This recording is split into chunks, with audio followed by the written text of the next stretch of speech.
what the Iranians are doing is they're waging war against the entire global economy. And so they are striking the GCC countries. And not only are they striking GCC countries, American bases, they're going after the critical energy infrastructure of these bases. They blocked off the Strait of Hormuz. And eventually, they will go after the water desalination plants, which is the lifeblood of these nations because they don't have fresh water supply. In fact, the water desalination plants provides 60% of the GCC's water supply.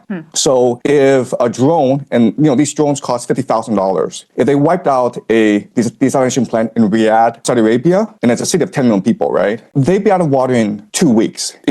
And right now, the Iranians have de facto closed off the Strait of Hormuz, and the GCC gets 90% of its food from the Strait of Hormuz. So I know a lot of people are talking about the disruptions to the global economy, but right now, the Iranians are actually threatening the very existence of Saudi Arabia, UAE, Bahrain, Qatar. And why this is important is that the Gulf states are really the linchpin of the American economy. So what they do is they sell petrodollars and then they recycle the petrodollars back into the American economy through the investments in the stock market. And right now we know that the entire American economy is propped up by AI investments in data centers. And a lot of that comes from the Gulf states. So if the Gulf states are no longer able to sell oil and they're no longer able to finance AI, this AI bubble in the United States, then this AI bubble will burst, and with it will burst as well the entire American economy, which is really a financial Ponzi scheme. Right. So that's a dire situation that the Americans are facing right now. You had, in advance of this war on Iran, you had top military brass up to the chairman of the Joint Chiefs of Staff saying, this is a really bad idea.